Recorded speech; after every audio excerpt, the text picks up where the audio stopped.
Grab your golden joystick, it's time for a waggle.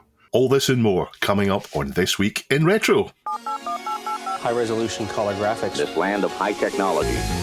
The revolution in technology that made the information age possible. Those kids are not afraid of computers. Rose gold joysticks. Okay, Doomer. And our WordStar Is Reborn. All this and more coming up on this week's show. Up-to-date news for out-of-date tech. Good morning. How are you, folks? We've got a special guest on today. We have David from RoseTintedSpectrum, a channel where you started out reviewing pretty much just Spectrum games, and you've moved on to talk about Bad Influence, the TV show, and now you've moved on to cover Gamesmaster, and you've had a rather popular video with it. Yeah, it's gone quite well. I mean, technically, Bad Influence came not that long after starting the channel. I think it was definitely within the first year. I think it may have even been within a few months. Obviously, it didn't take very long for me to just go, I'm a bit bored of talking about Spectrum games. I'm going to do something entirely different. So yeah, that Bad Influence series has ran for 4 years, covering 4 series. And obviously, just starting out, didn't really know a lot about the old YouTube business, so I was just doing singular episodes. Obviously, they were popular with the people who watched them. People seemed to enjoy it, and I certainly enjoyed going through them.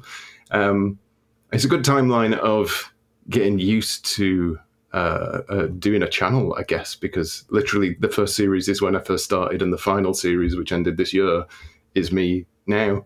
So it's a good timeline of the channel, and then I was able to use all of that for Gamesmaster, which has gone off the rails for whatever reason.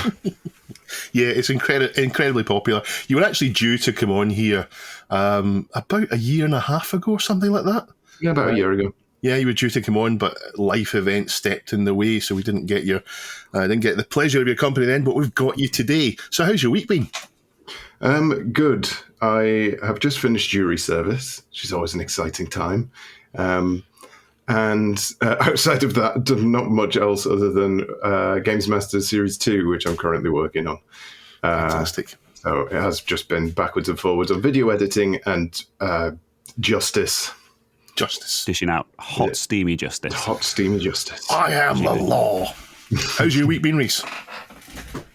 Yes, it's been good. So my saga for this week is that I've been car shopping with my mum, who's 65, and she has bought a brand new car. But can you guess what she's bought? She's bought a Challenger tank. No, a bit smaller than that. Quite a bit smaller than that. No, she's bought a Kia Picanto GT. So it's got like the body kit and like the fake diffuser on the back and everything. And wow. It's quite a boy racer looking thing. But she bought it because basically the standard version of the Picanto didn't come in any colours that she liked. So she paid extra for the GT version just so she could have it in dark grey. You know what? I was going to say, I don't really know anything about cars. So I wouldn't be able to guess. I was just going to say, is it a red one? No, it's a grey one. She doesn't like red. No, definitely not. She was very firm with the salesman about that. Lovely. I've done the narration on an Atari Legend video. Link in the show notes for that. And I've been speaking to Neil. Neil is on top of the world at the moment. He's delighted but tired. The adoption process kind of completes just now, and he's about to officially have his new daughter living with him and Lily forever. And he also met Chris for a drink this weekend and was caught vandalising a fence, as you'll see in this little video clip. Yeah, let me do my buttons up as well. All right. We'll do that. Yeah, let me just do my copy. Yeah, that's good. Hi, Dave. Hi, Rees, and everyone that's helping to keep This Week in Retro going. I found this guy here in the middle of Stroud, as you do. Just walking around, yeah. It's Chris. Swam up the canal. Yeah. We're setting up our own rival podcast. Yes. It's called Today in Retro. It's going to be a daily show. A daily show. 9 days a week. Yeah, daily show. Yeah, once a year. Yeah, you see what's coming. Yeah. I don't even know what day it is. This parenthood thing is what exhausting. Is it? It's Saturday. Yeah. But you're doing a great job. I'm enjoying being a listener. Have you been listening? I have actually been listening. Yes. Well, because I've been yes. Yes. You've been listening. I've been listening and watching, actually. I prefer to watch than listen because it is on YouTube, obviously. That's my preferred I'm more of a method listener. myself. No, I'm a listener when I'm watcher. doing other things. Yeah, I like to watch. Yeah. Anyway, I don't know what else we're going to say on this, really. Dave told us to make a video. Yeah. Bye. Amiga never dies. Bye. He's waving. Yeah, in stereo, split stereo. I'm so tired. Yeah, I'm so... So nice to see Neil and Chris, and I think we'll be seeing Chris again reasonably soon.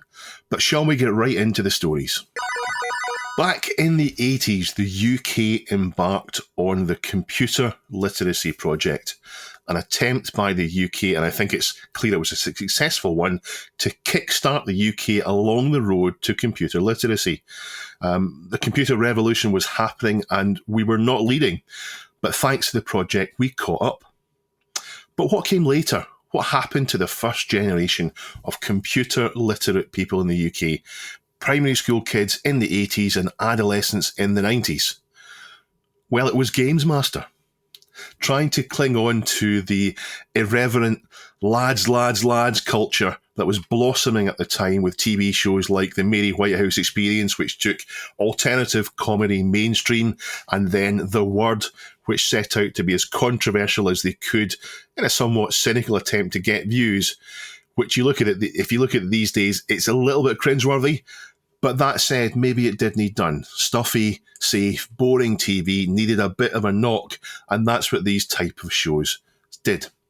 Gamesmaster was, I say, a children's TV show about video games, computers and consoles. The first episode was in January 1992 on Channel 4. That's the same network as The Word. And at the time, by far the most provocative of the four main UK channels.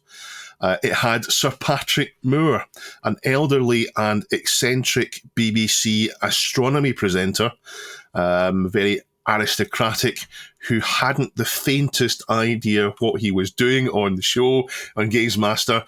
He was playing a sort of cyborg-type character who set challenges and gave help on games. And I don't think that anyone was convinced for a moment that he knew a single word of what he was reading out in front of him.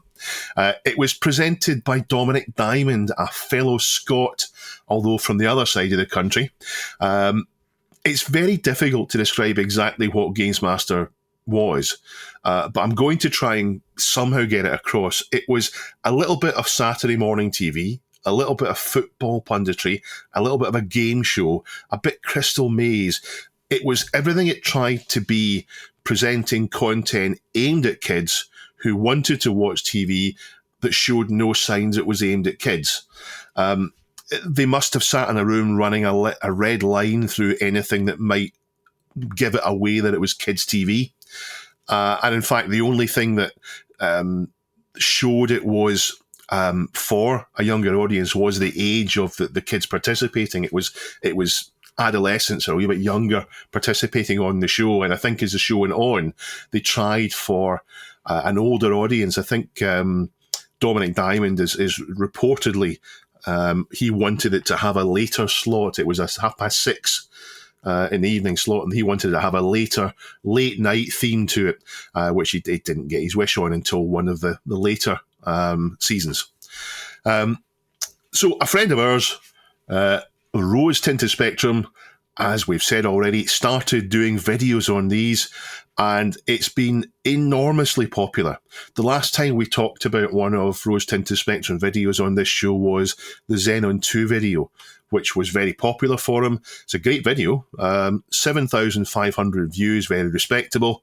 Although this time, as of today, he's sitting at 150,000 views, which is ridiculous for his channel. The video's worth it, though. It's well worth a watch, but the video is on fire and it shows no signs of dying down. It really is a fantastic video. You do manage to capture the essence of Gamesmaster with your usual despairing, mocking style. Why is Gamesmaster and your video such a popular thing now? Well, I think people kind of clamour for the 90s at the best of times. There's certainly where gaming is concerned, I think it was probably the most important decade in terms of advances forward. And we were moving away from blocks on a screen into what could only really be described as cartoons, I guess, when it came to the 16-bit era. And then following on from that, the 3D boom with PlayStation, etc. So it just felt like you were not just at the start of something, but going through something that was rapidly advancing. And Gamesmaster and Bad Influence are really good time capsules for that. They could not have been on TV at a better time to capture what was happening in gaming, I guess. The Gamesmaster in particular, I think, had a funny catchment area for its audience. I remember watching it. I would have been 9 when the first series was on, and I don't remember the first series, but I do remember the second series, which is strange because it was only a 5-month gap between the two. But I do remember watching a lot of these that are coming on now as I'm reviewing them, and it was this wonderful time where just seeing a game on a system that you didn't have, or a game that was yet to come out, and somebody playing it on TV was just fascinating. As Andy Crane described it, it was the first time you got to see moving screenshots of games. And it's true, outside of magazines where you would just get a static image of a video game, it doesn't really tell you an awful lot. When you're seeing somebody playing it, that was the thing. So even in the comments, you can see people are saying they used to sit and watch, didn't really take any of it in. Most of the euphemisms went over kids' heads, and all they seem to remember is just being excited to see these games on TV. And I think there's a bit of that nostalgia, both in the people who like the video and dislike the video. I think they do it for the same reason. The people who are complaining about the video think that I just hate it and need to stop being so mean. But they're doing that because they have this great nostalgia, not just for the show, but for that period in time, not realizing that I also do. And the people who love it are there for exactly the same reason. It's that it's just transporting you back. And I like to do that with Rai and editing things, so it makes it as awkward as possible for the people involved. I did feel sorry for what you did to the kids competing on the show, because they were already awkward, and they were already getting asked these questions like, how confident are you? Yeah. And they weren't that confident because they'd just been told the game they were going to play just there, and they'd never played it before, or maybe not very much, and they were trying to come across as cool mid-20s people, but they really were. They were 13 years old. They were awkward and absolutely scared out of their wits. Yeah. And you made it worse for them. In retrospect. So I hope that one or two of them see your video. Yeah, I know. And what you've done to them. There has been a few people that have popped up who were audience members. There's been a few people who were part of the production on the show, because I've pinned his comment to the top of Series 1, but he was one of the researchers who explained, which makes a lot of sense, actually, because I'm partway through Series 2 at the minute, and the celebrities suddenly seem to be a lot better than they were in Series 1, and apparently it was his job to train them, so that it wasn't just a whitewash when they were up against kids who obviously spent a lot of time playing these games. There's one particular episode where Vinnie Jones absolutely wipes the floor with the kids on a Neo Geo football game, of all things. But I was watching it and thinking, how is Vinnie Jones this good? Because he only mentioned he had a C64. And Neo Geo is a bit of a step up from that. So unless he spent some time in the arcades, I was thinking, is he just like a natural prodigy at anything football related? But no, he was trained secretly by this guy to just beat children into the ground, essentially. It's fantastic when you find stuff like this out. So, yeah. When I say I hope they see it, I mean that they'll get incredible joy from seeing it, rather than it's not actual bullying. Yeah, it happened with Bad Influence, though. I mean, obviously Violet watched it and she really likes the playful arm punches, shall we say. But then I know Posh Kids, he's been in a few episodes, and obviously just make the fun out of the fact that he is posh constantly, but he absolutely loved it.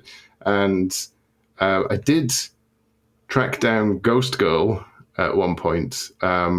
So I don't think she watched any. She's some kind of fashion design now, I think. But I did explained to her that she was described as Ghost Girl because we couldn't tell if she was 4 or 40, which she found hilarious, but she didn't. I don't think she actually watched any of it. But yeah, I think people, on the whole, kind of understand the wry punching rather than it just being, God, this was awful. Everyone involved should die. You wouldn't do a video series on it if that's what it was. You would do a 15-minute thing, and that would be the end of it, rather than this labour of love. One thing we haven't mentioned about Gamesmaster is the knob jokes, and they must have been getting paid for them, because that's one of the things that you highlight. You have a counter for them, and it's very much of its time. I mean, a knob joke isn't that terrible now, but back in the 90s, it was. I don't know if it was breaking down barriers that you couldn't do in television until then. I don't know what it was, but 6:30 in the evening, knob jokes, I don't know. It's a strange one because, I mean, I've only got the knob joke counter, so I'm only counting the knob jokes. If I was counting euphemisms, that would just be, and that would be the entire video would just be a counter coming up every 3 seconds when Dominic gives another euphemism about something. But I think it was, from what I understand, it was just his way of seeing what he could get away with at that time. Again, because he wanted it to be a later show, maybe entirely tongue-in-cheek thought, well, if I can't have my later show, I'm just going to turn it into that later show without anyone... well, obviously they would have known, but I guess they couldn't really do an awful lot about it. If you're filming all of that and Dominic is doing a euphemism literally every 3 seconds, you can't really edit that out. So you've got to go with what's there. It's definitely one of the things that was happening at the time. Just at the beginning of the 90s, all these barriers in television were being broken down, and youth TV was being as obnoxious and rude as possible. And it was probably the time when stuff like Viz as well was in its golden age, which obviously very heavy on the euphemisms with Roger Profanosaurus, etc. But it was just that time, I think, where people, lads, and just sex was hilarious. I mean, FHM magazine and Nuts and Zoo and everything else. Everything was all about. They were just around the corner, I think. Yeah. Rees, what did you make of it? What did I make of it? Well, as you know, Rosie, I have been a fan of your channel since, God, you know, like the earliest Breaking Bad. It was you that told. Was it not you that told Neil about Xenon 2? Yes, yeah, I submitted that. Yeah, your the incredible Xenon 2 video. Yeah, I mean, funny you should mention the comments, because obviously I've seen some of the comments on these videos, and people saying, "Oh, how dare you hate on this show? You know, it was brilliant. This was such a big part of my childhood." And it's like the way you're presenting it is with this kind of dry, irreverent, witty sort of British humour, and that's the exact same sort of humour that's in the show itself. So it's like, if you can you not understand your delivery when you say you're... But anyway, yeah. But one thing that I was reminded of, and it's something that I do think about occasionally, actually, over the years, and it was the first time I'd seen it since probably it was on TV in like 92, because obviously it was part of the first series, which was the section on Game Boy modding, which you actually included very briefly in your video. And I remember that at the time, and like these kids showing off these like horrifically modified Game Boys that they'd like stuck bits of like epoxy resin on and like repainted and stuff, and saying, "Oh, you know, here's the Game Boy modding scene, isn't it cool?" And I remember as a kid seeing that, and I had a Game Boy at the time and thinking it was the coolest thing ever. And you know, going to my parents, and I was like, "Oh, you know, can I paint my Game Boy?" And they were like, "No, absolutely not." So yes, that cost us £300 in old money. There's no way you're painting it. When I watched that bit, I was thinking back to last week's show from us when we talked about the guy modding his Game Boy to add a CRT to it. Oh, yes. I watched that video just recently. Yeah, it's ridiculous. Not the same thing at all. The one on Gamesmaster, they were sticking stuff on and putting rubber grips on it and so on. I thought, okay, pal. Yeah, there was quite a few people defending that in the comments as well, saying it was really cool. And I was a dork for having thought up how uncool it was. But, you know, horses for courses.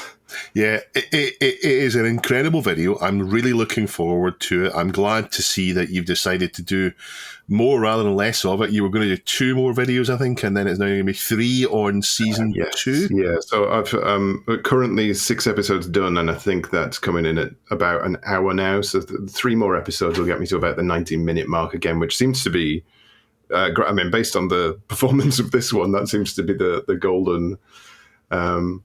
The golden length. The golden length. Okay, Dominic. So, aiming for that again. So that would be... See, because the biggest issue is it's 10 episodes in the first series, which is, you might as well just run through the whole thing. But then series 2 jumps up to 26 episodes, and I think most of them kind of follow suit on that. So it's just finding the right division, because ultimately you want to make something that continues to make people laugh. If they're laughing at the first minute, you want them laughing at the 90th, essentially. And I think putting it all together is just going to be far, far too much. Saying that, I put the binging Bad Influence episodes together, and those in like 3-4 hours, and people are happily sat watching through them. So what do I know? But I think for somebody who doesn't know what they're about to watch, 90 minutes is still quite a difficult impulse watch. But I'm saying that, and it's at 150,000. So again, what do I know? Start watching it and watch as much as you want, which... Yeah. In my opinion, it'll be the full 90 minutes before you're fed up with it. It's absolutely fantastic. Definitely give them a watch. I'm delighted there's lots more to come, and I'm sure that with the video being that popular, Dominic Diamond is still around. I think he lives in Canada now. He writes a column for The Guardian, so he's bound to see it at some point, and maybe he'll reach out to you and you can get to speak to him. I know that Neil had him on for a tea break episode on RMC, so he does speak to people, so maybe you'll get in contact with him. And there's loads of other people to come. There's Dexter Fletcher, there's Sir Trevor McDonald, there's Dave Perry, of course, and there's just so much more for you to cover in Gamesmaster. That it was wild what happened. So it does have its own history. Yeah, fantastic. Link in the show notes. We are sponsored today by PCBWay. Thank you very much for sponsoring us, PCBWay. What do PCBWay do, Rees? They do PCB fabrication, they do PCB assembly, they do CNC machining, they do 3D printing. They do a lot. Yeah. PCBWay.com, thank you very much for sponsoring us. And they also sponsor you now as well, I think, Rees. Is that right? They do, yeah. They do sponsor my channel as well now. I've been using them as a customer for however many years and always been happy with their service and stuff. So it seemed like a bit of a no-brainer. So thank you very much. My tip is have a look through their shared projects. There are lots of things to do on the shared projects. Little things to do if you want to get into soldering. If you want to get into it, then there's a little project you can pick up there, I'm sure, onto complicated ones. So thank you very much, PCB, for sponsoring us today. There's no such thing as too much doom, writes Border-Go-Go on the This Week in Retro subreddit this week. And the second I spotted it, I just knew it had to be my pick for this week's show, because that's a sentiment that I very much agree with. I first encountered Doom in 1994 when we got our very first PC. It was a 486 DX266 with 4 megabytes of RAM and an ESS audio drive Sound Blaster clone. Remember those? Yes. Good. I'd played id Software's previous big hit, Wolfenstein 3D, on my dad's work PC at the tender age of 8 or 9, and to be frank, it terrified me. But Doom was something else. The atmosphere was like nothing ever seen before in a PC game, with twisting dark corridors and the distant groaning of demons. And Bobby Prince's banging metal-inspired soundtrack not only gave that sound card a good workout, but probably has a lot to answer for with regards to my taste in music growing up. Now, it was not long after Doom's release, 3 short years later, in fact, that we got Quake, and with it the beginnings of an annual event called QuakeCon that has been running ever since.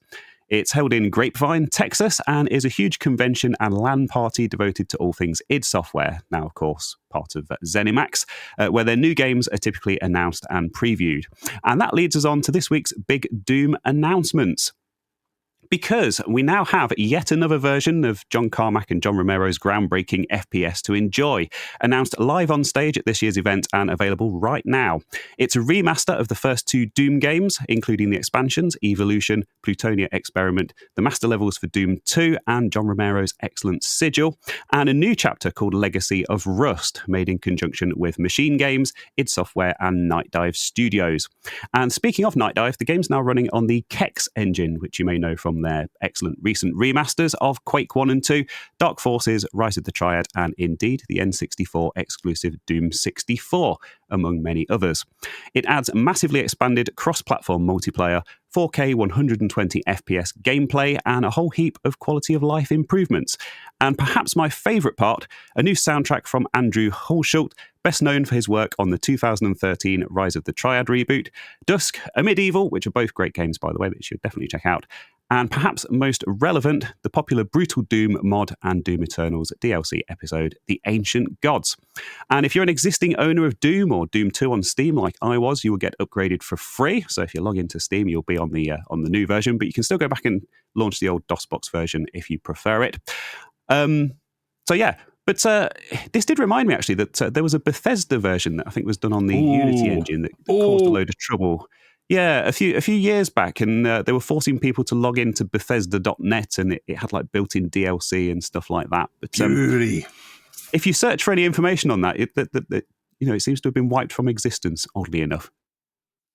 But anyway, yes, there's also a comment from a toy robot on this submission, also informing us that although it claims to not be supported on the Steam Deck, it actually works perfectly on there. So if you're a Steam Deck owner, you can go and check it out as well. So, Rosie, you haven't covered Doom on your channel, have you? Yeah, well, I do. I do quite a few PC things. I think I tend to cover things that nobody cares about. So Doom is quite far off the charts in terms of, it's one of those things where what can you say about Doom that is going to be of any relevance to anyone at this point? Should I play Doom? Yes, go and play Doom. It's great. Is about all you need for a review. But it's nice to see this package come out. I just had to check Steam there because I was convinced I did own Doom and Doom 2, and yes, they are now repackaged into a handy new version. So I shall give that a try at some point this week. I didn't even know anything about this. This news was provided to me by you when you sent me the link to this. There you go. That's what we're here for. Yeah. So yeah, that's good.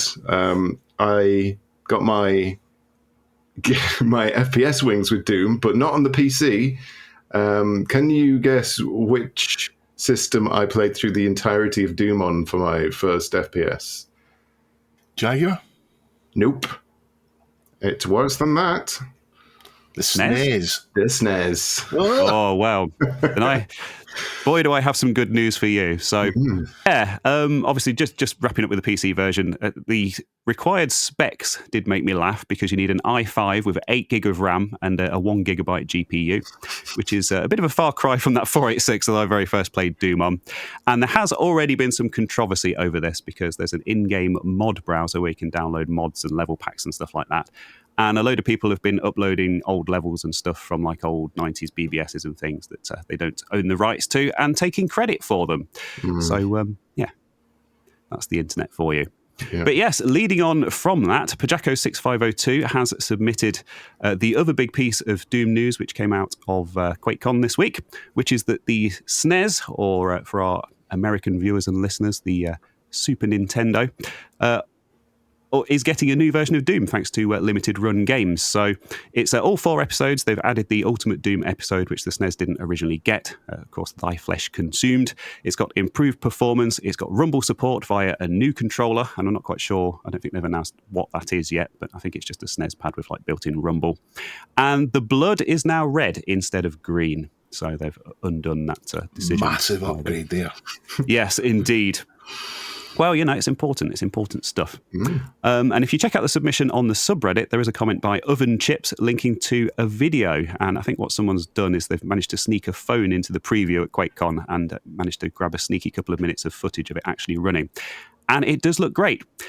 And there's another submission on Doom relating to this SNES thing, which I think definitely bears mentioning, which is a Spawn Wave video, which was submitted by Fourth Directive. And Spawn Wave is basically speculating that that they must have redeveloped the Super FX chip in the SNES cartridge, because obviously the original release ran on that. This is an extra chip that was inserted into the cartridge that wasn't part of the Super Nintendo that made the game even better. Yeah. I mean, there's quite a few games that use that chip. I think Star Fox was the most famous one. Yeah, Stunt Race FX is the only other one I can think of. Oh, and Super Mario World 2, Yoshi's Island. I think that used. Did it not use an advanced version of that chip, if I remember rightly? Yeah, well, apparently there were a few sort of generations of that chip, and the original release of Doom used the second generation one. But the speculation is that because this is running even better than it was originally, that maybe Limited Run have developed, an even better version of that, and that they would have poured a load of resources and money and stuff into doing that, and that may be an indication that they'll be looking to use that on future releases. So there might be some more SNES stuff coming out of them in the near future. It would definitely need something better than that original chip, because the frame rate was cack for the original Doom on the SNES. So be interesting to see what they've done. I think the frame rate was also rubbish on the PC, on the PCs that we had at the time. I mean, I'm not sure if I was still on my 386DX33 when Doom came out, or whether I'd moved on to the 486DX66 I got afterwards. But even a 486DX66 wasn't running Doom at the 50 or 60 frames per second we'd like to run it at now. Back then, that was acceptable. But these days, if you're playing PC Doom, the original version of PC Doom, you would play it on a Pentium or thereabouts, and you get nice and smooth frame rate, but you don't have that option with the Super Nintendo. You've got a Super Nintendo, and you get the frame rates from back then, which, if they were comparable to PC at the time for what people had, that was fine, but now not as acceptable. So I guess that's why it's more important for them to make that upgrade. What's all that stuff behind you, Rees? Is this stuff behind me? Yes. This is my Doom Shrine, which viewers of my channel will be familiar with. But I collect Doom stuff. It's probably out of focus because I'm using manual focus on the camera. But I've got the original floppy disk release, the mail order one that you had to send off to id Software, the original shareware version that I had as a kid. I've got a signed poster that's been signed by everyone apart from John Carmack, because he's awkward and doesn't like this kind of stuff. Doom Shrine. So kind of a specialist subject of mine. I only have Doom 2, Sigil 2, and Ultimate Doom. That's all I've got, just the normal big box versions. I don't have any of the posh fancy stuff that you have. I think we both listened, Rees and I listened to the Doom Guy book, and I went on to listen to the previous one about the Masters of Doom, which more or less tell the same story, but Masters of Doom goes on to the less pleasant memories for John Romero. They didn't cover so much detail in his book and it is an absolutely fascinating story of how they took PC gaming from being strategy and RPG really only, adventure only, where there's nothing on console action type arcade games, and they created that genre between themselves, and they went from Commander Keen to Hover Tank, Catacombs, Wolfenstein, and then finally they came on to Doom, which is when everything just came together with them. They had the kind of the atmosphere of Doom, the heavy metal music, and it's just such a great game that was amazing when it first came out. Yeah, I read the book myself. I actually got it when John Carmack was at Play Expo, so I got him to sign the book, thinking that it was actually written by him. It's not written by him. He just signed somebody else's book. But he signed it for you, but Rees is not signed. Yeah, so he was selling the books as well as signing them. Maybe Rees will trace it. Yeah, so I read through it, but the one thing that I found it incredibly interesting, but outside being interesting, just it's quite a heartfelt story in a way. And I was thinking what it reminded me of the most is obviously different format, but the Facebook film is it a network? Oh, social network. Social network. I could just imagine the story playing out in the same kind of the way that film does. It could easily like go to a big screen as a good character study on these two incredibly different people starting off as really good friends, and the bravado that leads to the downfall of both of them, I guess, in two very different ways. One of them rock star bravado, the other one slightly terrifying mental breakdown of a man that thinks far too much. I thought it would work fantastic as an actual film. Yeah, there's two books that they've mentioned. The first is called Masters of Doom, which is written about Id. And the second one is Doom Guy, which is written by John Romero himself. And Doom Guy is a little bit more rosy than the other one. They both tell more or less the same story. I wonder if Masters of Doom wanted to make it just a little bit more salacious than it necessarily needs to be. I'm not quite sure. It seems to be that both Johns now are quite happy to get on with each other now after a bit of a period where they weren't. But it's certainly an interesting story. But for me, that they did so much on PC gaming to take it from what was miles behind the consoles and the 16 bits to putting it beyond what anything else could do. Yeah, it's crazy to think that there's only 6 years between Commander Keen and Quake. Yeah. I mean, 3 years between Commander Keen and Doom, and Doom was just amazing. Legacy of Rust is the new episode that's been made for this. So Legacy of Rust, I think, is 16 episodes, and it requires a source port MBF, Mora's best friend, that stands for MBF 21 is needed, but ID24, ID24 for full compatibility with what seems to be cutscenes, which Chris will be absolutely furious about cutscenes being put into his glorious Doom. Yeah, because we were chatting about this, weren't we? Because we were contemplating whether it would actually run on original hardware. Yeah. So no, I couldn't find an MBF 21 compatible source port. So what a source port of Doom is when they release the source, people take that source and they port it onto a different system, be that Windows, be it a Mac, be that Linux, be it a handheld, be it whatever else it is. That's what the source port is. So there's no reason why it couldn't be done. I wasn't able to find an MBF 21 compatible DOS source port of Doom. Maybe one exists, I just didn't find it. There's no reason why someone couldn't make it. But also, it works in Windows, so I guess you could get it working on an older system. For me, though, I would want to play Doom on a 4.3 CRT. Even the new episodes, I'd want to play it that way. So while I get that I'm a tiny minority of the potential audience, everyone else will want to play it on just their computer. I'm quite keen to do that. I've actually been rebuilding my... I've got a PC that I've got my Star Wars yoke on. Long-time listeners will remember me talking about this. I have been resorting that out. I've now got it working exactly as it should. But I did have designs to use a Windows XP / Windows 7 PC for playing old games. Old games that were on Windows, so not that old, maybe 15, 20-year-old games. But I'm now realizing that's not such a good idea with things like Steam and GOG dropping the older operating systems. So I'm now wondering if that other machine will be good for that, and if I can get a CRT monitor connected to it, and then I would be able to play modern anything I want really on a CRT, which I'm interested to see just how good some of the more modern games look on a CRT, games that weren't specifically designed for them. So I'm quite interested to see how that goes. yeah, it's something that I've been wanting to play with myself, I think, probably inspired by you talking about it. But yeah, running the new Doom remaster on a CRT, that might be a video idea worth stealing. Well, yeah, go ahead and do it. Definitely go ahead and do it. Save me the bother of inventing how to do it.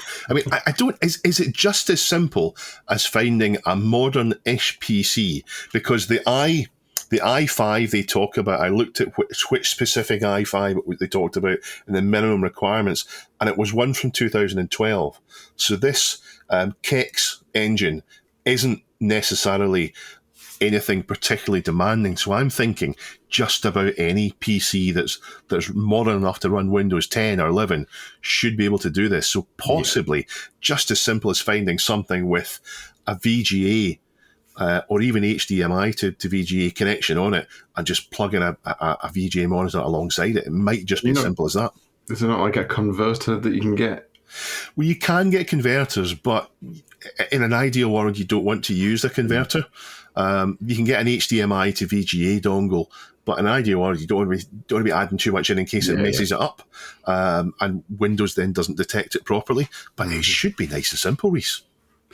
Yeah, I mean, I've got an i7 laptop here with a NVIDIA GPU in it, and that has a VGA port on it, so that's probably quite a good contender. I'm sat here looking at it now thinking, could be playing some Doom this afternoon instead of finishing off the stuff I'm supposed to be working on. Well, that's my recommendation. Play Doom. Get the new episode. The 16 episodes, 16 maps on the new episode. See how many you can get through today.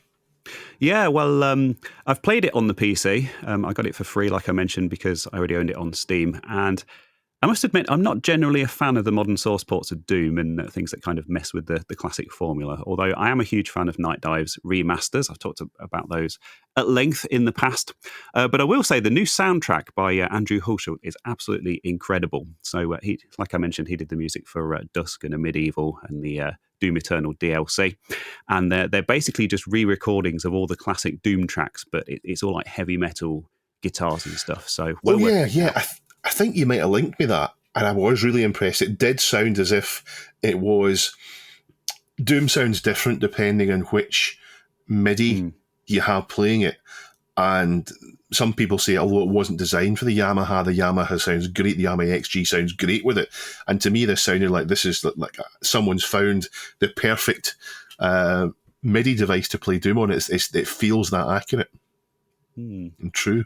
But yeah, all that said, I was looking into, like I mentioned, like we were talking about, I was looking into trying to get Legacy of Rust running on my 486, that new episode, which unfortunately looks like it's not going to happen now. But yeah, for me, it's all about that nostalgia and about pretending it's 1994 all over again. And I think the thing with Doom for me is back when I had my PC, 90% of everything I had was shareware for the longest time. So I've played through the first episodes of Doom about 480,000 times, and the rest of the episodes maybe twice.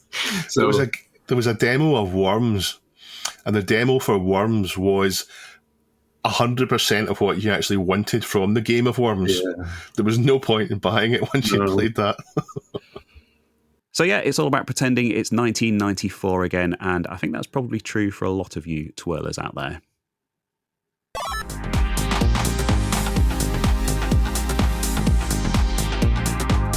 Let's go into housekeeping.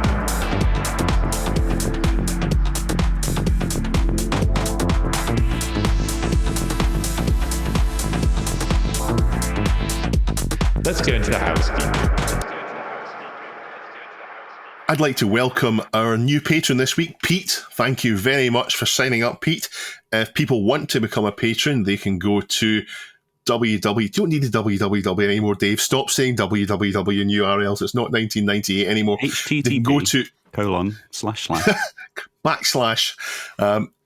patreon.com/thisweekinretro, and you can join the ranks of the happy twirlers. There's been 3 additional bits of clarity that I've been given to go into. The first is from Hoffman. Last week, I said I thought the Mega Drive had the same Yamaha chip as the Atari ST, and Bob thought it might do as well. Well, it doesn't. It has the same family of chip, I guess you could say, at a stretch, and it is from Yamaha. The ST has the YM2149F, which is an enhanced version of the AY38910, and the EY is in the 128K spectrums, the Amstrad CPC, the Apple II Mockingbird expansions, among others. The Mega Drive uses a YM2612 for synth and has more simultaneous tones, and it's simply a more capable chip. I went down a brief rabbit hole of listening to Mega Drive game music, and while, yes, I can hear kind of an ST feel to it, there's a lot more to them, and it makes sense for a console aimed squarely at games rather than a jack of all trades that the ST was, and of course the Mega Drive coming out several years later. The second correction comes from Neil himself. He alleges that I said CPC 1628, not 6128. I've not listened back to find out if he's right or not. I'll take his word for it, although I don't believe him. I'll take his word for it, and I hang my Amstrad head in shame.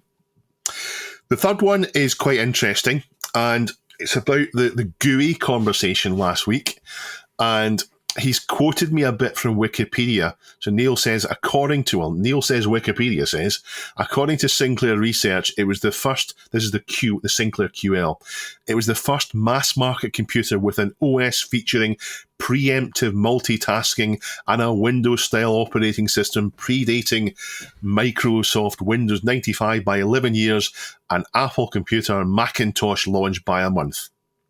Which sounds very impressive until some context is added, which came from Stephen Usher.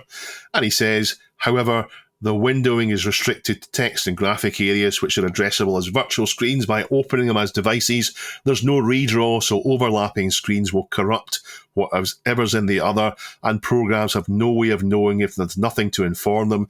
So there's no pointer or mouse, so it's not WIMP, and drawable graphics is scale for you in the screen, giving you a virtual axis scaling. So, and also the QL announcement is 1 week before the Macintosh, not a month. So some of that flies above my head. I don't really understand it, but really what it means is I wouldn't believe what Sinclair Research say. They might be technically correct, but they're not really correct in spirit. Rees, did you have something? Yes, there was actually something this morning that came up on the subreddit that I thought was quite interesting, and it's also relating to that conversation about GUIs last week, about graphical user interfaces and the whole gem thing. And it was from South Engineer 4702, and I thought this was quite an important clarification because we joked a bit about the Xerox PARC thing and about Steve Jobs and his infamous visit and how he'd had all the user interface stuff demoed to him and then went back to Apple and kind of copied it all for the Lisa and the Mac and all that stuff. But yes, as has been quite rightly pointed out, Apple were independently working on that stuff. And, the kind of the general computer industry and the scene at the time was one of sort of cross-pollination and inspiration and all of that kind of thing. So it's not strictly true that he went to Xerox and he stole those ideas and went back to Apple and, that kind of became the Lisa and the Macintosh operating system. But I do think the point that we were discussing at the time still stands, which is that kind of wasn't right for Apple to sue Digital Research over the kind of look and feel of Gem, and indeed they did try the same thing on with Microsoft, who did actually have the resources to fight that, and they actually lost that lawsuit eventually. So that was kind of the point of the conversation. But I do appreciate the clarification, and I do think historical accuracy is important. So there you go. Cheeky Happy Coding ZX has taken a swipe at my pronunciation of ISA, as in the 8 or 16-bit card from PCs. I pronounce it ISA, and other people pronounce it... Go on, ISA. Pronounce it. ISA. Rosie, you ever heard of an ISA card? Is it just spelled ISA? Then I would probably say ISA. Nice. He's got a picture of Isa from Still Game holding an Isa card with a caption, "Can I fill your slot, Dave?" So thanks very much, Alan, for that. Thanks very much indeed. On to briefs. Marin Bala has linked his own blog entry on Time Bandit. It's a very early Atari ST game. The Atari ST was released in 1985, but for games it took a few years until it really started to get anything in depth. And while Dungeon Master might be the first must-have game for the ST that people know about, Time Bandits came before that. It's a game I've never played. I got my ST 3 years later after it came out, and Rees, you got yours even later, I think 6 years after Time Bandit came out. But maybe we should twist Rosie's arm and get him to do his first Atari ST video on Time Bandit. Okay. I've never even heard of it before. Time Bandit, I was thinking I was thinking of the film Time Bandits. It's definitely not based on the film. Looking at the screenshots, there's no dwarves running around. Did that sound like a promise to you, Rees? A promise there. We'll look forward to that video. Yeah, it just looks like Gauntlet. That's my review. Gauntlet and Pac-Man and the other one. What's the one with the Nazis? Wolfenstein 3D. Into the Eel's Nest. Yes, there we go. That one. That's the that's the one that I was thinking of. But yeah, it looks similar to those. I've never even touched an Atari ST before. Not even used my dainty fingers to caress. Offensive. Caress an Atari ST. I didn't know anyone that had one, and I think growing up, I only knew one person had a Commodore 64, and everyone else seemed to have either a Spectrum or nothing. So it was only when you started getting the Master System and everything else coming out that people really started to bother me. And nobody really bothered with computers when I was growing up that much. So yeah, it's passed me by, and I don't apologise. Christ of YDU has let us know that Brett Jones has sadly passed away. He's an influential artist from games like GoldenEye and Perfect Dark. Pajako tells us that after 23 years, there's a mystery in the Japanese GameCube video version of Animal Crossing. It's a built-in emulator that can run NES games, as far as I can see. Squelch411 links us another wonderful time capsule from the BBC. It asks if internet shopping will ever catch on. It's from 1997, and they interview online bookseller Jeff Bezos. Wonder what happened to him. Andy Warhol made a digital portrait of Debbie Harry from Blondie at the launch of the Amiga. 2 copies exist, apparently, one owned by Blondie herself and another by Jeff Bruett, a Commodore tech, and it seems like he's selling the disc for $26 million. There we go. I don't think Debbie Harry was called Blondie. Do you know what I meant? So there's a correction from next week we'll do now then. Yeah, I'll correct I meant Debbie Harry. Jacko submits an article from NBC Bay Area talking about Atari's attempts to preserve and sell, of course, their past. And there's loads more, including an Alone in the Dark remastered, a physical Winamp, Logitech mouse subscription, teeth gnashing, and Bill Gates fixing Excel. Have a look at our subreddit, Rees. Reddit.com/r/thisweekinretro. Do you remember when software did just one thing? When it was not only wasn't integrated with everything else, but more importantly, it wasn't trying to take over everything else and tie you in to its own suite of software, with notifications and integrations that are designed to fit like a jigsaw with other parts of the same suite and clash with competing softwares. I always do. I think it was the advent of Windows 3.0 around 1990 when software started to really get into suites and not just individual PCs. Don't get me wrong, it wasn't a change in morality or intentions. It was always their hope to try and sell you more than just one bit of software. But that's when I think it started to really gather pace. It just wasn't as easy to integrate things in a non-multitasking environment. So the fabled mail-mares that we learned at school was as far as productivity suites went in my memory. Aside from that, I think we went into a word processor, we wrote our letter of complaint about the bin not being emptied, or a complaint to Channel 4 about that horrible man, Dominic Diamond, making knob jokes, and we printed it off, and we posted it, and we left the program.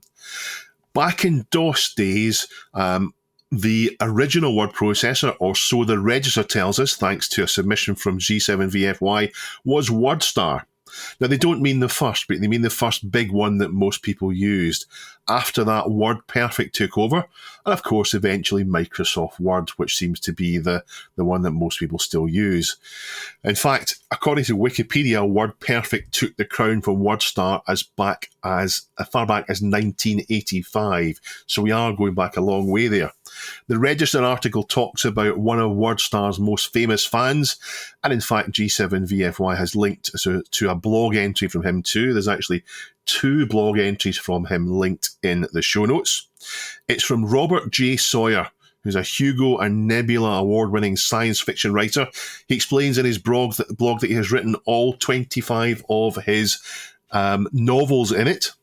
The reason the Register are talking about it is that Robert has taken it on himself to package up this software along with documentation and tools to run it in modern Windows as a download of the final 1992 version for people to use. It's abandonware, and we all know what abandonware means. Legally, nothing. It's not clear who owns the rights, and the Register couldn't easily find it out. It could be, they think, one or three entities that they mention, or maybe not even them. Abandonware just means there's an expectation that nobody cares about it being downloaded and shared, and there's no legitimate way to go out and buy it. So you're probably all right to do this, but yeah. And he quotes fellow author Anne Rice, who says, WordStar was magnificent. I loved it. It was logical, beautiful, perfect. Compared to it, Microsoft Word is pure madness. And he also mentions George R.R. Martin uses it, although I would argue that George R.R. Martin clearly doesn't use it anymore because he hasn't written a book for ages. He's not going to finish the Song of Fire and Ice. So I tried to work out why they still use it, and I've come up with my ideas, and I'm pretty confident that I'm right. And you guys can tell me if I'm wrong. First of all, people are used to it. I know how that is. I'm used to a full keyboard with a numeric keypad and a 2-button mouse with a scroll wheel, and I can't adapt to new things. That's what I've learned, and I don't want to change on that. The second thing is it's powerful and it's fast, and if you're used to using it, you can do everything you want without a mouse with just keyboard commands, so you don't have to let go. And if you're used to it, it's easy and powerful to use. But the third reason, I think likely the most compelling one, is a theme that I keep coming back to on this show, and it's peace and quiet and lack of distraction. You can't go and browse news, look at cat pictures. If you're doing this, you're only doing this. And at least if you're not running it in an emulated instance or a virtual machine, you can't just do something else for a second or two and then get distracted. You need to save and exit first. And every Sunday when I sit down to prepare for this show, I must get distracted at least a dozen times. And today, even more so than 1985, distractions are everywhere. Now, both of you put out an incredible amount of work on YouTube. How do you manage to do it distraction-free, or maybe how don't you manage to do it distraction-free? I'll start off with Rees. I don't manage to do it distraction-free. My entire life is a series of endless distractions, and I'm just constantly juggling everything. So, yeah, hence I'm always working on about 4 or 5 different things at the same time. But I do somehow manage to get things out of the door eventually. Did you ever use WordStar? Have you ever heard of WordStar? No, the first word processor I ever used was called First Word, and it was on the Atari ST, believe it or not. Yeah. But yeah, then went on to Microsoft Works, I think we had on our first PC, and then obviously onto Word. I use Google Docs now for pretty much everything. Yeah, Google Docs is actually quite handy. I always feel as if it's not Microsoft Word, though. It feels not quite right, but it's quite handy. We use it for the show preparation. Rosie, have you ever touched a word processor? Yeah, all the time. I mean, this whole thing feels like it's falling into either two camps. I can understand all of the reasons behind it, especially like the tranquility of minimalism when it comes to being creative. I guess it's one of those things where you could, if you're an artist, you can go in with a canvas and 3 primary colors, or you can go in with 12 different canvases on different textures and 400 different colors to pick from. It's ultimately what you do with the canvas that matters, but that minimalism can sometimes help. With something like this, however, it feels it's going to fall into two camps, really, isn't it? It's either going to be the hipster camp, or it's going to be people are used to it and they want to continue to use it. And I don't know, I've just got visions of those people who take portable record players with them to Costa and sit there playing vinyl at the table because they refuse to play anything else. It's got a whiff of that about it, because I mean, why stop at this point? Why not go back to the typewriter? Why not go pen and paper? There's a lot of other options for that minimalism, I guess, is what I'm trying to say. So it's nice, but I think there's similar options that do similar things with less necessity to bring this back up. I could be completely wrong. That wouldn't be the first time, but that's my thoughts on it. But yes, in terms of actually using a word processor, I have written a word. Well done. And processed it. And processed it many times. Link in the show notes if you fancy downloading and setting yourself up a proper DOS word processor. I won't do it. I seldom write anything these days, so I don't have a use for it. But I definitely see the appeal. I think if I was writing articles for Pixel Addict, for example, the only issue is it then stops you accessing Wikipedia to do any research, to look at old magazines and so on. But other than that, if I was just sitting and writing off the top of my head, then I get the tranquility or get the peacefulness of sitting and doing it with no distractions. So I see the appeal in it. And I guess that's why authors do it, because of the old writer's block. Just force yourself to do it and nothing else. Maybe that's why. So link in the show notes if you fancy downloading that package that's been created to do it.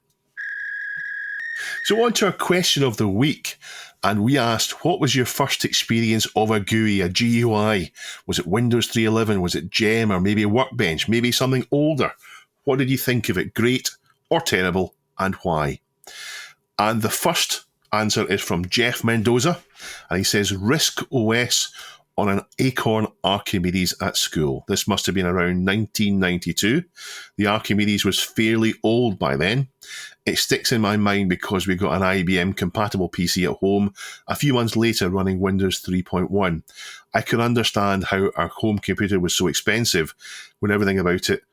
I couldn't understand why a home computer was so expensive when everything about it was slower, uglier, and just more clunky than the Acorn. It took until Windows 95 with a Pentium processor for PCs to catch up. Rees, next answer. Yep, the second answer comes from Mystic Greg, and this is a good one actually. GEOS on a stock Commodore 64C. Navigating with a joystick because, like most C64 owners, we didn't have a mouse. Loading times were abysmal, but it still felt like a glimpse into the future and what computing could be. Yeah, the Commodore 64 was not a powerful machine, so that's an achievement to get anything like that working on it. Would you like to read? It's quite impressive, that's all. Yeah, sorry. I think Mr. Lurch did a video on it, anyway. Mr. Lurch? Need to get him on. Rosie, would you like to read out the next answer, please? Yes, this is Gauss Steve 001. In the context of an OS, it would have been Amiga Workbench around 8990. I think the first version of Windows would have been 3.x. I've been using DOS for 4 years. At work, we wrote software for controlling air conditioning, so we had DOS programs with mouse control to click around a screen to turn fans on and things like that. Actually, there were older systems that used light pens to control. So the first GUI I used would have been a Stafer building management system in the late 80s. The main thing that impressed with Amiga Workbench was multitasking, formatting 2 disks at once, the clock in the window, and something else in another window. Exciting. Having grown up with DOS, now using Linux every day at work, I still find some things to be quicker and easier from the command line, especially if you know about relative paths when doing things like changing directory. Yeah, I get you. There are lots more answers there. Lots of mentions of Amiga Workbench, Mac OS, RISC OS, and of course Windows and Gem or TOS and the Atari ST. Lots of answers there. So our question of the week for this week, courtesy of Rosie, thank you very much for creating it. What are your first memories of seeing games on your computer? Going back to what he said earlier on. TV. Games on your computer on the television. There we go. Going back to he was talking about being special with Gamesmaster, was seeing moving screenshots, as Andy Peters said. Was it not Andy Peters? Who was it? Andy Crane. Andy Crane lost the plot. You know what I mean, and that's what matters. So what are your memories of seeing computer games on your television and not by connecting the RF into the back of it from your Atari 2600? What are your memories of that? Go to the subreddit, reddit.com/r/thisweekinretro, and complete your answers there. Submit some stories, participate if you want to. So we will see you next week, but not the week after. Next week will be the last week before we take a little break for a week, because Duncan needs to recharge his batteries, as do I. So next week it will not be Rees, it will be someone else who you're familiar with. I won't say who it is, but I'm sure you can guess. Until then, I'm waving, Rosie's waving, and Rees is waving. We're all waving. Bye. Bye. Thanks for coming on, Rosie. Go and watch his videos. Go and watch them all.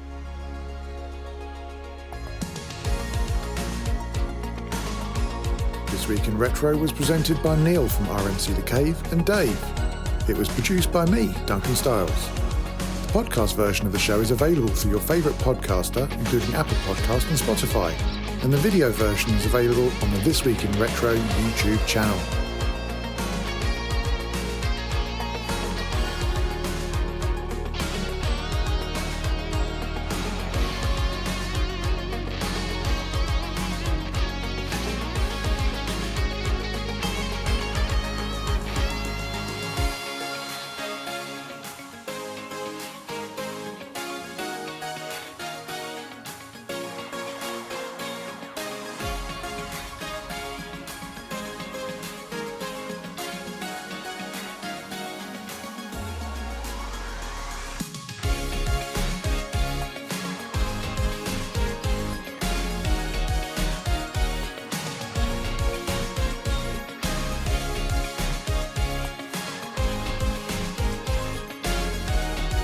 Join our community subreddit at r/thisweekinretro to suggest and vote on the stories we cover on the show.